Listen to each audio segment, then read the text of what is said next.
Friends, it is a complex period for the world. Many events are happening, and we will now analyze all the crucial moments that are taking place. Please subscribe to our channel, leave a like, because this support is incredibly important for the growth of our channel. Also, write in the comments where you are from. It is very interesting for us to know. And now let's begin. Russia is still entrenched in a colossal prolongation of the conflict in Ukraine. And the main reason for this is that the number of Russian military losses exceeds 700,000, according to UK intelligence reports. This includes soldiers who have been killed, injured, fled from the front lines, and those who have surrendered. The Kremlin was desperate because of this. Russian President Vladimir Putin even requested assistance from North Korea to compensate for the army's losses. As we know, the Pyongyang regime sent almost 12,000 troops to the front, including 1,500 special forces, for Russia. These additional North Korean troops, including the Storm Corps, have so far failed to achieve the desired results. Indeed, the Storm Corps suffered almost 1,000 casualties after a Ukrainian airstrike at the front. The newest casualty figures for North Korean soldiers fighting for Russia at the front were reported to have exceeded 3,000. This has made Mr. Putin even more despondent. Neither his own army nor the North Korean troops were accomplishing anything for the Russian leader. Furthermore, the military operations at the front had still not been completely suppressed. In the aftermath, Russian President Vladimir Putin recalled his decision to mobilize, which took place on the 21st of September, 2022. Previous mobilizations had taken place in the Russian Empire during the Russo-Japanese War in 1904 and at the beginning of the First World War in 1914. During the Second World War, the Soviet Union mobilized its population and industry following the German invasion in 1941. Putin broke new ground by announcing that he would launch a new wave of mobilization in the 21st century, mobilizing 300,000 people for the army. Surprisingly, the Russian leader's military strategy is similar today.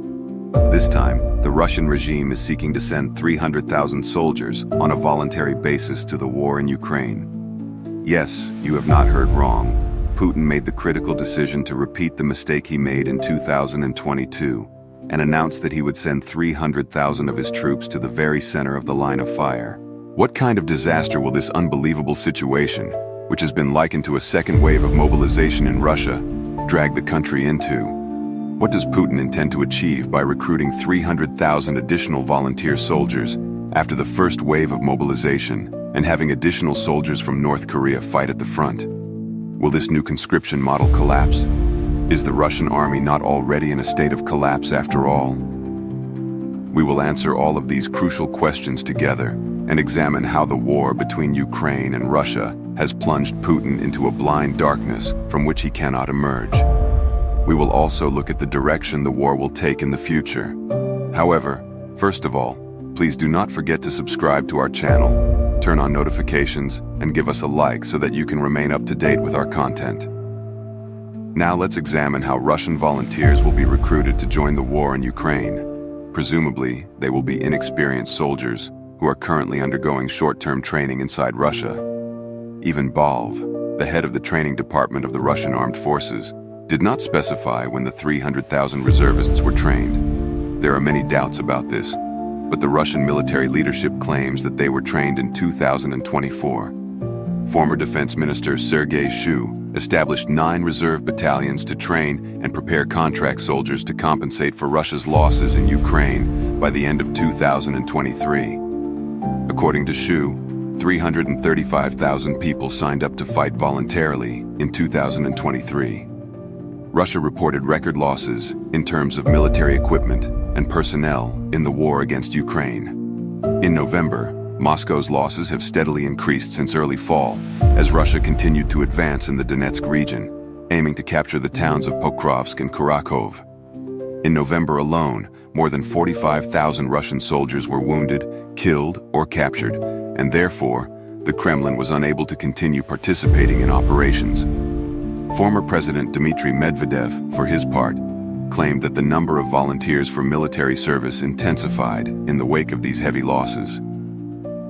In September of 2024, President Putin increased the size of the army to 1,500,000 active duty soldiers, with a potential of 2 million reserve soldiers. Russia is now announcing that it will voluntarily send 300,000 of its currently serving soldiers to Ukraine. The Russian Defense Ministry has already confirmed that more than 300,000 soldiers have recently signed voluntary contracts to participate in the war in Ukraine, which the Kremlin and state media describe as a special military operation in Ukraine.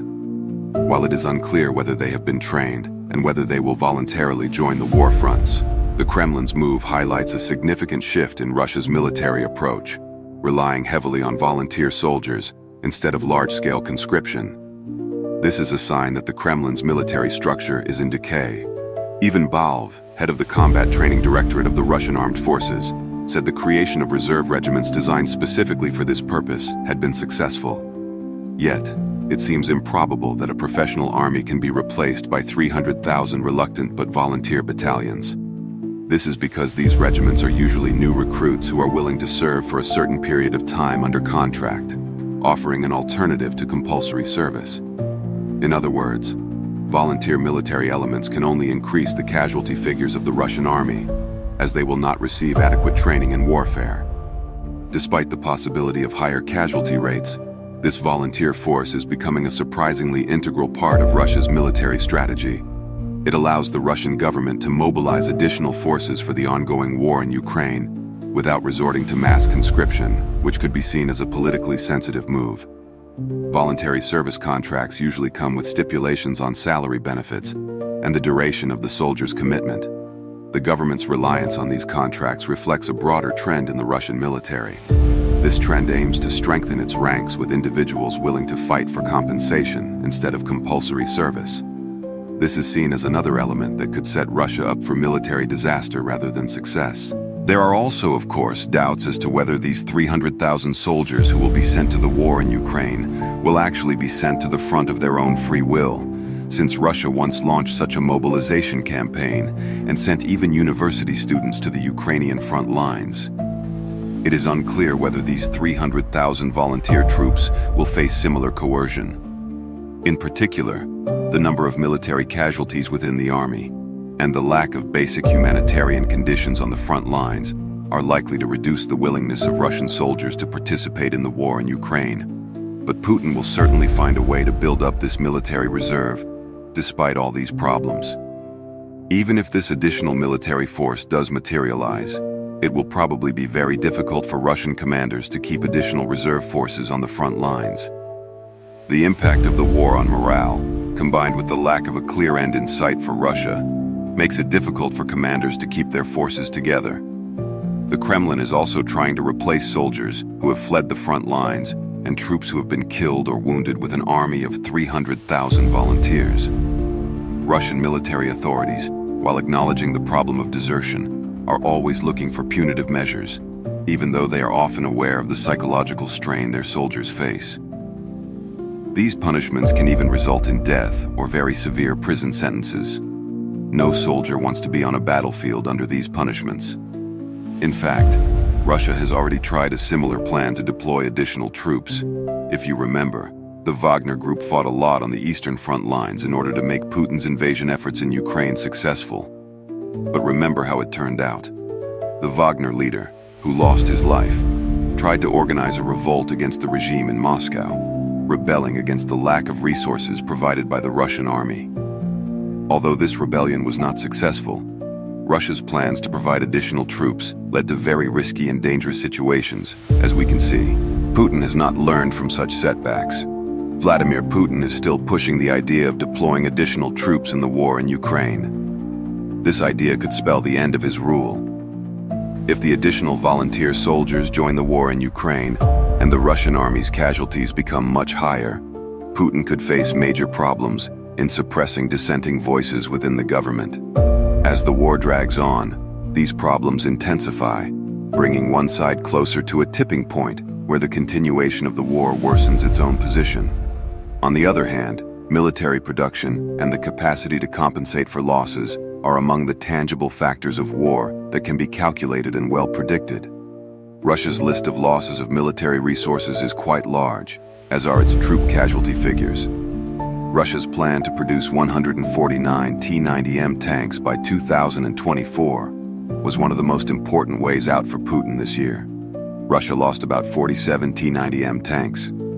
Somehow, the Kremlin had to make up for this shortfall. Russia also relied heavily on replacing older tanks from its Soviet-era stockpile, such as the T-72, T-62, and T-55 models. But the unexpected Ukrainian missile and drone attacks disrupted all of Russia's military production plans. It turned out that Russia's stock of T-55s fell by 31%, T-62s by 37%, and T-80Bs by 79%, while only 9% of T-72s were removed from storage.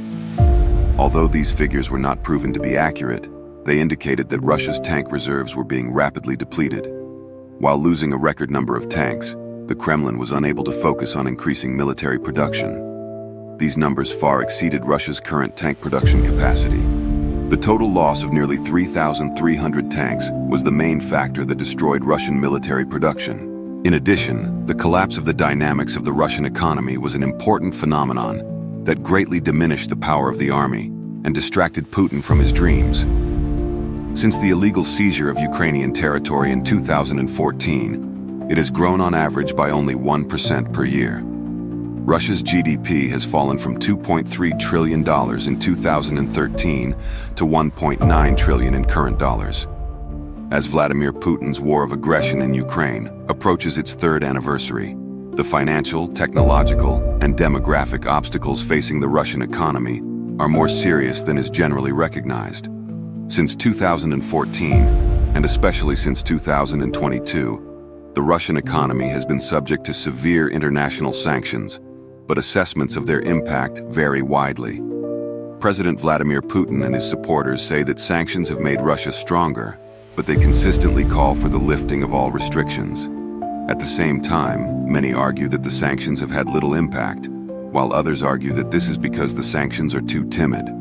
According to experts, the current sanctions regime cuts 2 to 3% of GDP every year and almost condemns Russia to stagnation. Moreover, the situation could worsen for Putin and even prevent Russia's campaign of aggression against Ukraine for purely economic reasons.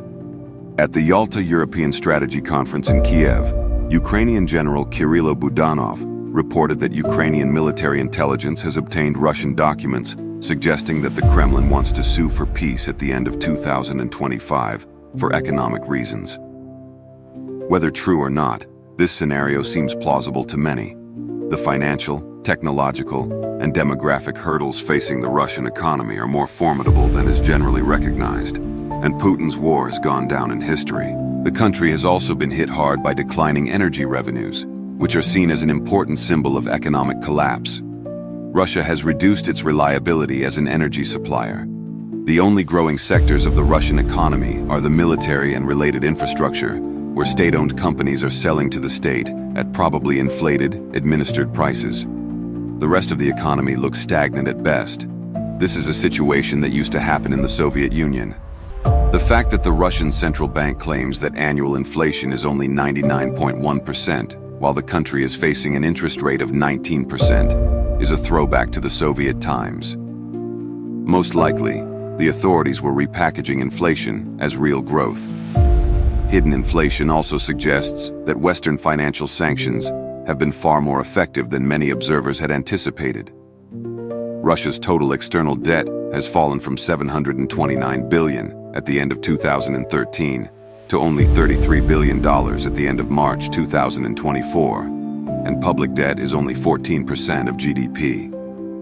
But this does not help Russia much because it cannot borrow abroad. Instead, Putin's country has to live on tax revenues and reserves, and half of its foreign exchange reserves have been frozen in Western jurisdictions since February 2022. Meanwhile, liquid reserves in Russia's National Wealth Fund have fallen from a peak of $183 billion in 2021 to $55 billion, or 2.8% of GDP, as of March 2024, with most of the rest invested in illiquid assets. Due to these constraints, Russia has had to limit its annual budget deficit to 2% of GDP since its full-scale invasion. With a GDP of $1.9 trillion, such deficits cost about $40 billion a year and mean that state reserves will have to be depleted next year.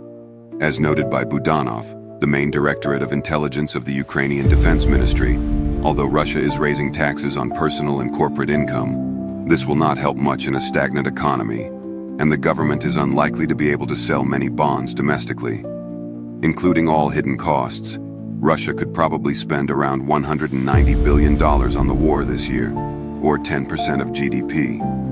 Given the constraints imposed by Western financial sanctions, this figure could possibly represent a peak since Russia can no longer finance a budget deficit. It may be forced to cut public spending.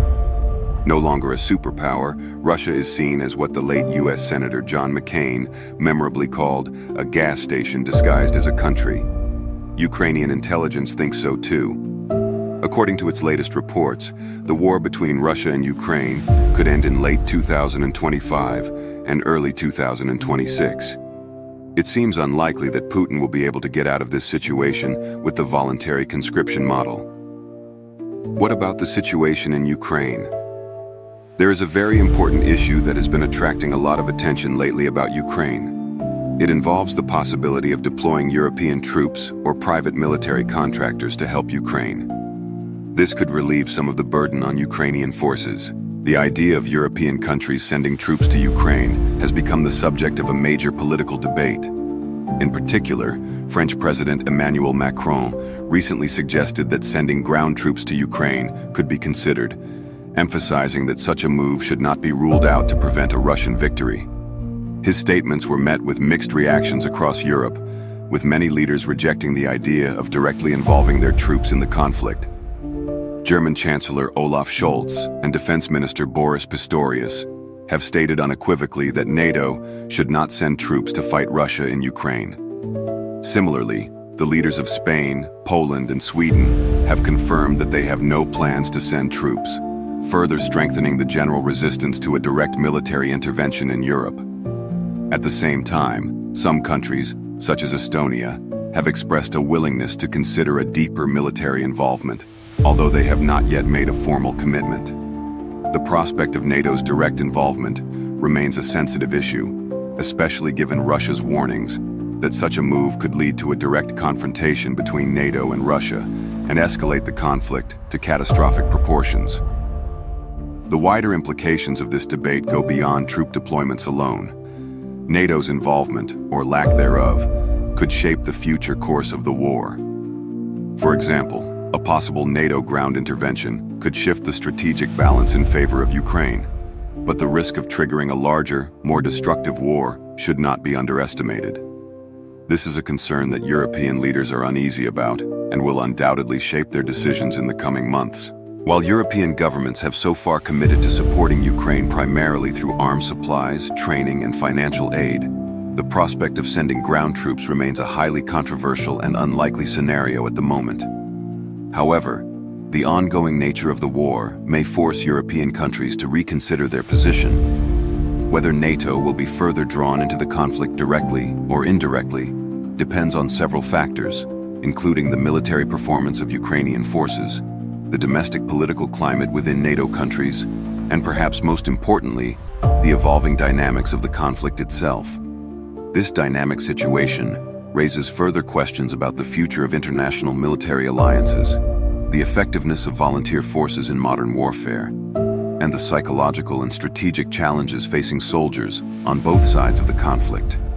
Relying on volunteer troops, whether they are Russian or future contributors to the Ukrainian cause, is becoming an increasingly central part of both countries' military strategies. The long-term sustainability of such a model remains uncertain, and the ongoing conflict will likely continue to test the resilience and adaptability of these military forces. But if Europe sends troops to Ukraine, it could make a difference, as these troops are likely to be professional teams. So far, tests on the Ukrainian battlefield have shown that the concept of voluntary conscription has done Russia no favors, and Kiev is looking forward to this kind of European military support. The most likely scenario today is that Europe will support Ukraine even more intensively, both militarily and financially, in order to increase the Russian army's casualty rate even more. Therefore, if Kremlin leader Vladimir Putin sends another 300,000 troops into the Ukrainian war, the West could flood the Ukrainian army with aid. The main goal is to prevent additional Russian troops from turning the war in favor of the Kremlin. So, if we see 300,000 volunteer Russian military battalions moving towards the Ukrainian front lines in the future, we may also see a large number of tanks, armored vehicles, or other military resources in the wagons of the aid trains coming from Europe to Ukraine. We are witnessing many signs that the invasion of Ukraine has plunged Russia into military and economic collapse and created a deep crisis, but this is only the tip of the iceberg. How the Russian nation feels about the war and how it is behaving is hidden here in the silent cries in the country. Now, let's look at the effects of the war from a different perspective and consider Russia's real problem: fleeing the country. But why would a Russian citizen emigrate from his country when people lose the will to live in their country and their loyalty to that nation is completely exhausted? Yes. The first day Kremlin leader Vladimir Putin ordered the entry of Russian tanks through the Ukrainian border lines in February of 2022, there was great anxiety in the country. The Russians probably thought that the war might eventually affect them. Moreover, Russians were perhaps ashamed of their country for declaring war on a country like Ukraine, which has been a brotherhood for centuries. That is why the first flight from Russia started in the early days of the war. Putin has been waging this war for almost 3 years, not caring about the population decline in his country, but the reason why the country has sunk so low economically and militarily that it will never recover is that Russian citizens have already fled their homeland. It is estimated that more than 1 million Russian citizens have left the country so far due to the effects of the war. In the shadow of the population decline, illegal immigrants in Russia are also being deported because of the war. The Russian leader has prepared a very important decree on this issue. So, which migrants does Putin's decree concern? When will the Russian leader send the illegal migrants out of the country? Will these illegal immigrants have a chance to stay in the country?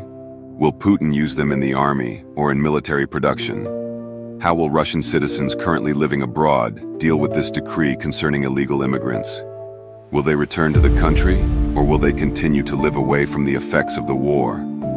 And how will all these situations expected to be experienced with the last decree mentioned by Putin put Russia's economy and military internal structure into a process? We will explore the answers to all these questions together in detail.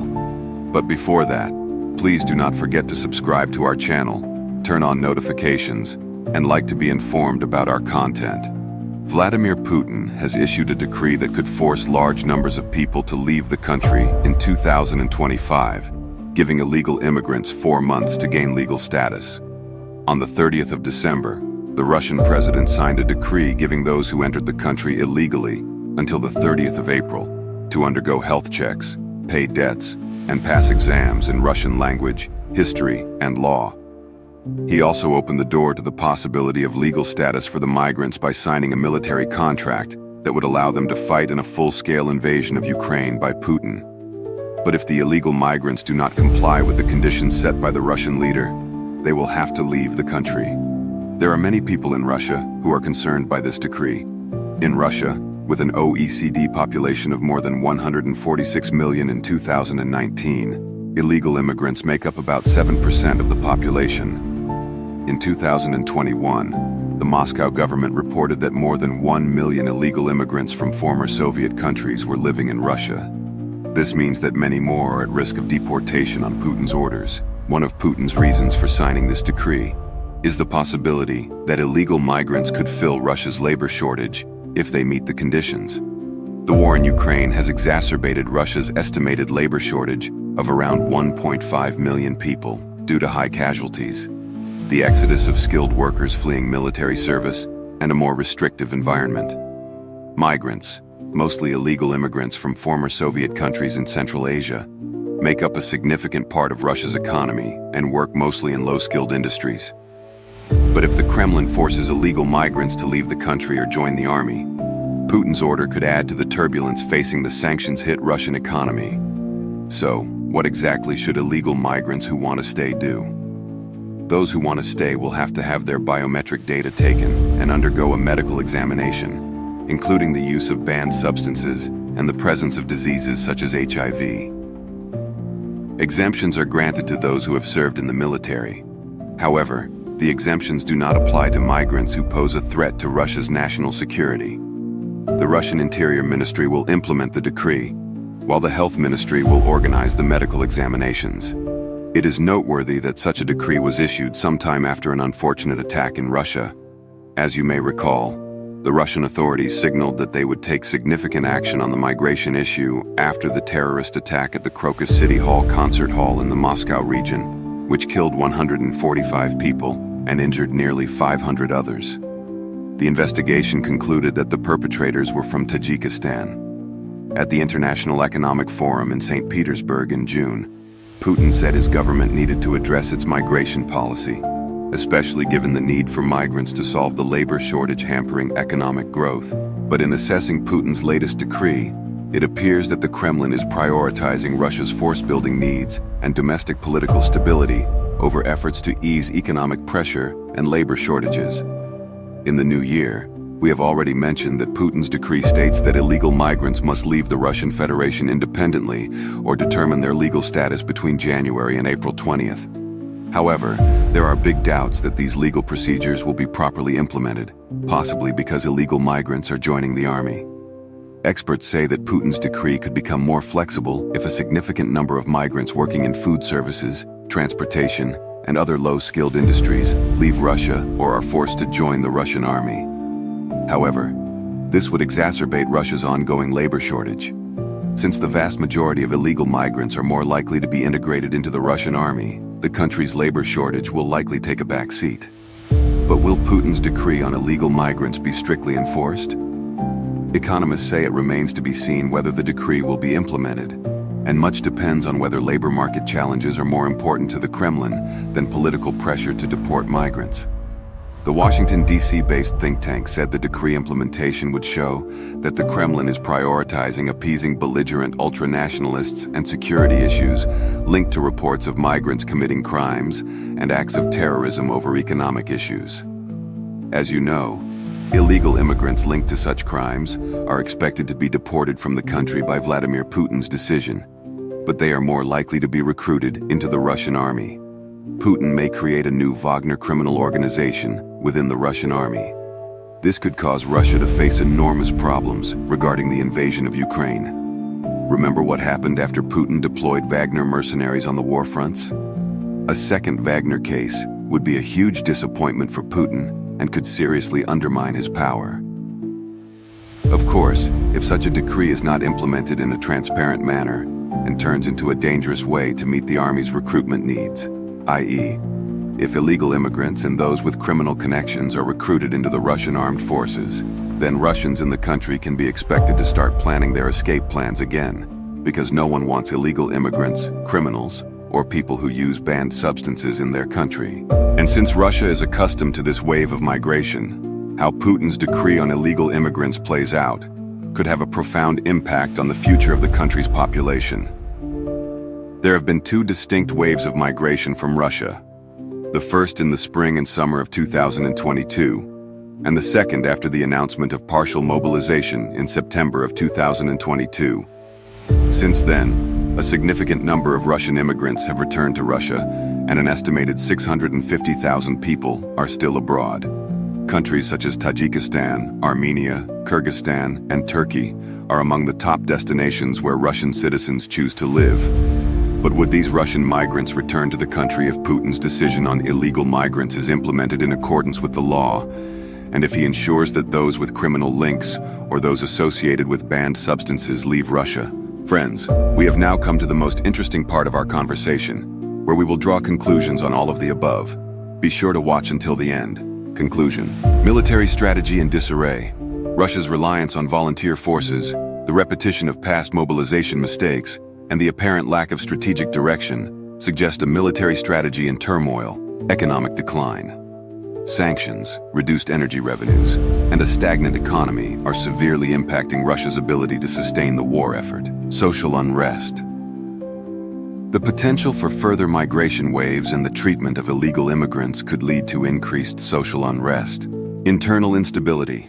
The problems that can lead to the second Wagner case and a new wave of immigration. Uncertain future. The future of the war is highly uncertain, with the possibility of a NATO intervention and an economic collapse in Russia. Thank you for watching. Do not forget to like and subscribe, leave your comments, and watch our next videos.